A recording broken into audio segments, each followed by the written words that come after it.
నేను భయపడి భారతీయ జనతా పార్టీలో చేరిన అని మాట్లాడుతా ఉన్నారు. నేను భయపడి కాదు. బీఆర్ఎస్ పార్టీ తెలంగాణ అని పార్టీని స్థాపించిన తర్వాత, తెలంగాణ సమాజం సంఘటితమై వచ్చిన తర్వాత, తెలంగాణ సాధన జరిగిన తర్వాత వారు కూడా టీఆర్ఎస్ గా నుంచి బీఆర్ఎస్ గా మారడం జరిగింది. నేను రాష్ట్ర భారత పౌరుడిగా, ఈ తెలంగాణ పౌరుడిగా నా పోరాటాన్ని రాష్ట్ర సాధన కోసం చేసిన, ఇప్పుడు భారత పౌరుడిగా అఖండ భారత నిర్మాణం దిశగా ఈ దేశం అడుగులిడుతా ఉంది. భారతీయ జనతా పార్టీ ఆ విషయంలో అద్భుతమైనటువంటి పటిమను ప్రదర్శిస్తా ఉంది. కాబట్టి నేను భారతీయ జనతా పార్టీలో చేరినా అని పలు సందర్భాల్లో చెప్పడం జరిగింది. నేను భయపడి చేరినా అని పనికిరాని విమర్శలు చేస్తా ఉన్నారు. నేను 29 సంవత్సరాల వయసులో ఆ ప్రాంతానికి వచ్చినప్పుడు కూడా మీరే ఎమ్మెల్యేగా ఉండి నన్ను ఎన్ని భయభ్రాంతులకు గురి చేసే ప్రయత్నం చేసినా, నేను ఎమ్మెల్యే కాకముందే సింగిల్ విండో డైరెక్టర్లను గెలిపించుకున్నా, అదేవిధంగా ఎంపీటీసీలను గెలిపించుకున్నా. ఒక మండలంలోనైతే 10కి 10 ఎంపీటీసీలను జడ్పీటీసీని నేను గెలిపించుకోవడం జరిగింది.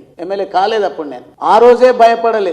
ఇప్పుడు ప్రజల చేత తిరస్కరణకు గురైతున్నటువంటి మీరు ఏదో ఈ పార్టీని చూసి భయపడి భారతీయ జనతా పార్టీ కేంద్రంలో అధికారంలో ఉంది కాబట్టి రక్షణగా ఉంటుందని మాట్లాడిండ్రు. ఎట్టి పరిస్థితుల్లో గువ్వల బాలరాజ్ అనేవాడు నువ్వు కాదు కదా, నీ తాత దిగొచ్చినా భయపడే ముచ్చటే ఉండదు.